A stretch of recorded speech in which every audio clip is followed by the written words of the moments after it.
Good evening to my gentle viewing audience. That is, once you bring your motherfucking asses over here. Shit. Before I got terminated, my other channel got terminated, I told y'all where to find me. Yet y'all haven't found me yet. So all I have to say is, fuck you then. I guess I'll have to try to germinate some new seeds. Get some new subscribers. Till I get back to the 2-3 million subscribers or however many I had before they shut my shit down. Just like some unnamed Nig.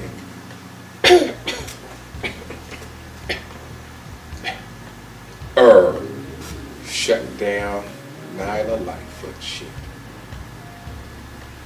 That's right, it's your main man, Shane Black. Coming to you tonight with a story that's like 4 days old.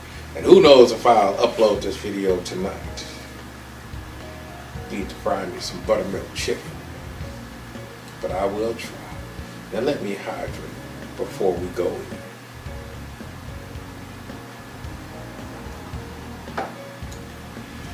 This story occurred on Tuesday, May 29th. I guess that's when the events unfolded, we'll say. So morning of May 29th, down there in Fort Worth, when this happened. With murder to make an initial appearance in court before a judge, but there is nothing routine about what happened today when the defendant was just 13 years old. Fox 4's Phil Alvarado is in Fort Worth, was in the courtroom today where this extraordinary hearing took place. Phil. Steve, there were other juvenile defendants in the courtroom, but the 13-year-old in this case was the only one wearing handcuffs. They were attached to a belt that went around her waist. This is her first detention hearing since her arrest yesterday. The judge ruled that she would not be going home with her parents or anyone else, and she will stay in juvenile detention. Shielded inside the courtroom from the view of cameras, a 13-year-old girl faced the judge for a very serious crime. The district attorney says she'll be charged with murder for the stabbing death of 14-year-old Nayla Lightfoot. My baby was the sweetest little girl here. She didn't bother nobody. She made straight A's. She was friends with everybody. Antoinette Carter says her daughter and the 13-year-old were on and off friends. She says the 13-year-old wanted to spend the night with Lightfoot. When Carter said no, the friend insisted Lightfoot come over and get clothes she'd left at the suspect's apartment. Carter becomes emotional as she describes a confrontation that turned into a physical fight between the two teenage girls. She whooped you. You should have just accepted it. But now you had to go back in the house and get a knife and come back and stab and kill my baby. Now I'm daughterless, and my heart feel like it's just been ripped out and just stomped on. The parents of the 13-year-old were at the detention hearing but didn't want to talk. Trent Lofton is a juvenile court attorney not associated with this case. He says because the girl is 13, she cannot be certified as an adult. But the age of 13 years old, you're within the parameters. You can definitely be sentenced to prison for a long time. Lightfoot's grandfather says this has devastated his family. Tore it up. But it brings you together so we know what we need to do. It's just a wake-up call for everybody. She didn't give me no problems. That was my backbone. She helped me with everything. And for her to do this to her is just wrong.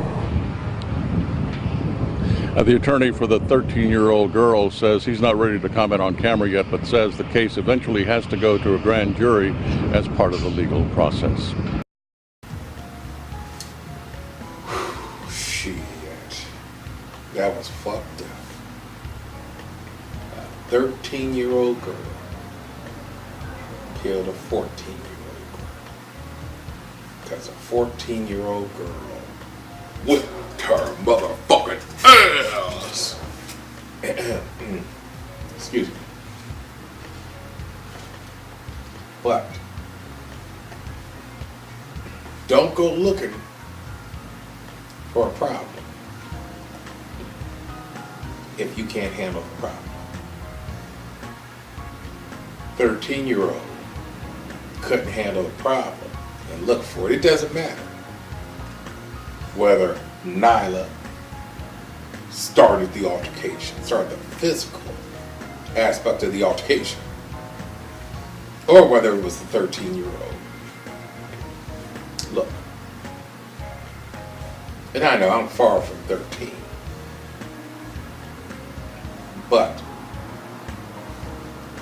the fact remains the same. Actually, we'll call it a theory. It's a theory that I propose to you. If you cannot whoop somebody's ass, then do not try. Live to fight another day. And actually, that doesn't apply. Because the nig, excuse me, must be the penis, did survive after getting her ass whooped, according to Antoinette Carter. Now let's egg donor for that. Nyla whooped your ass. So you went upstairs, got a knife, came back downstairs. Well, I didn't say up or downstairs. But you still went in the house, got a knife, came back and killed her while you're egg donor. Why? Because a true mother would not allow her child to get that knife and go about the house after just getting her ass whooped. Got your ass whooped. Excuse me.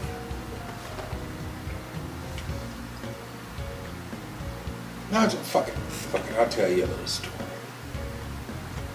You see,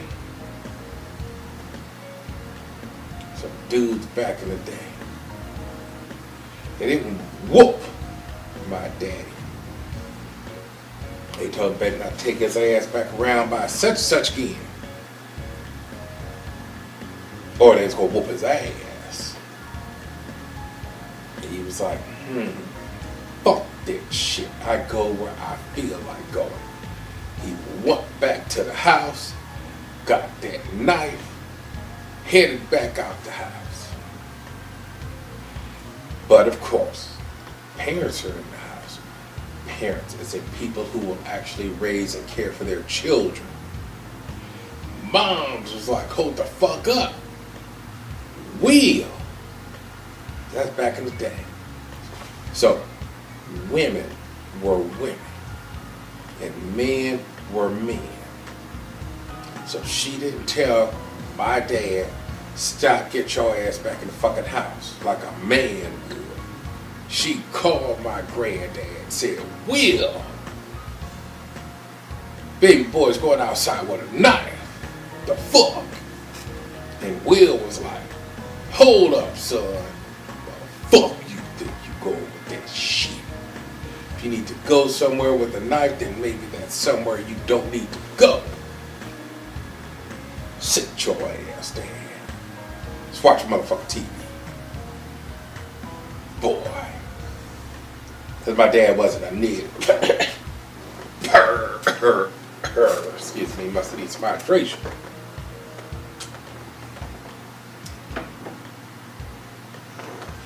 But now in this politically correct society where the government has removed the black male from his leadership role in the family and trying to act like, and this is society in America as a whole, trying to act as if men and women share the same roles. And you're fucking wrong. I don't want to get too much on top. Men and women can be equal, but have different roles. That egg donor allowed her daughter to walk out the house with a knife. Whereas a true black woman, a true black, strong black woman, a mother like my grandmother, the fuck are you going? And Dad, stop that little dude right there, because he ain't going nowhere, because it wasn't the woman's place to stop that young male boy, child, man. It would have been a mother's place to stop that girl, female, child, can't even call her mini woman, teenager. But she let her go because that egg donor was a nig.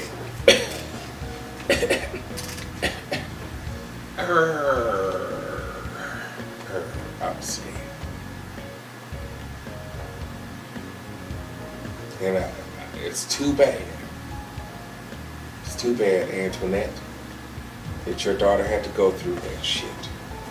Now, I think I've got the lighting so the green screen might work, and if it doesn't, well, shit. You already saw one picture. Here's another picture of Nayla Lightfoot while I hide.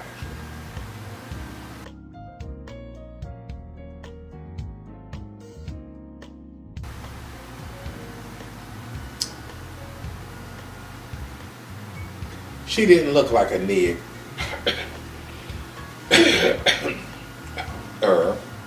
And she very well may not have been.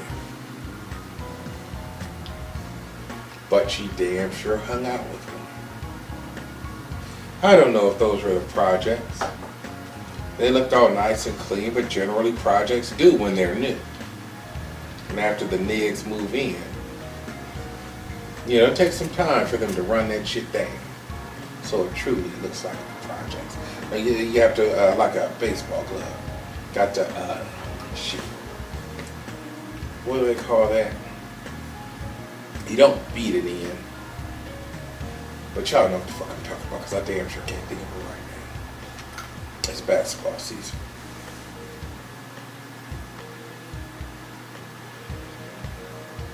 It's unfortunate, really. I mean, just looking at the pictures, and of course they're going to show you the cutest pictures they can find of, a victim of a crime.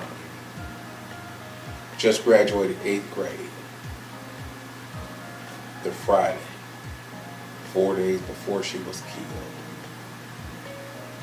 Can't even say your life was just about to begin, because no, it wasn't. You're just about to enter high school. That don't mean shit.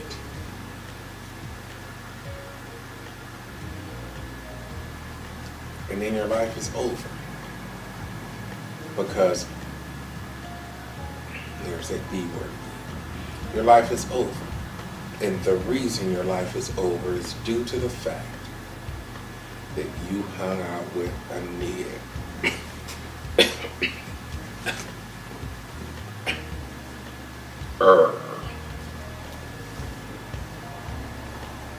When you're in the projects, your social circle is limited. I guess maybe you can only be friends with a nig, or have no friends at all. Or you might be a nig yourself. Y'all saw the picture of the suspect's egg donor.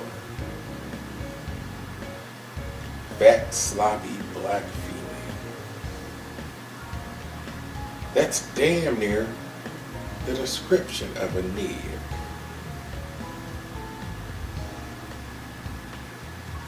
I was saying. Except some be fine as hell. Not fat. Except for their ass. And still be a nig.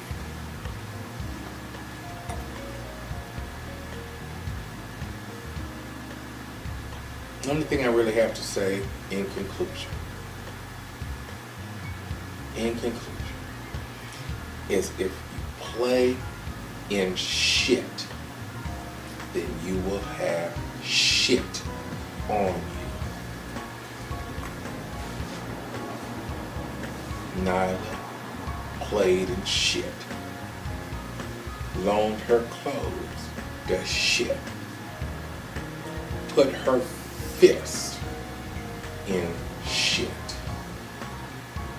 And died because of shit. Don't know if it's a tragedy or not. We'll never know. Well, it was a tragedy. Yes, it was. But we'll never know whether Nyla would have grown up to be a strong black woman or a Nig.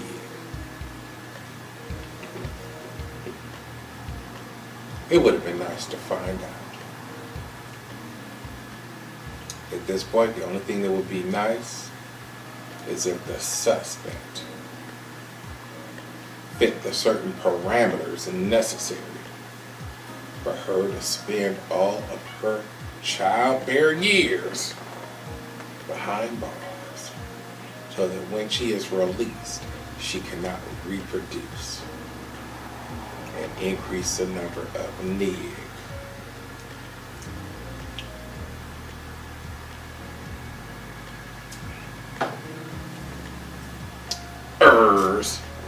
On the plate. That's it, that's all.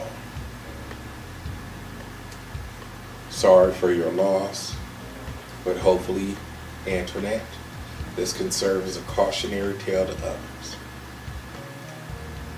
so that they will keep their children away from Nig.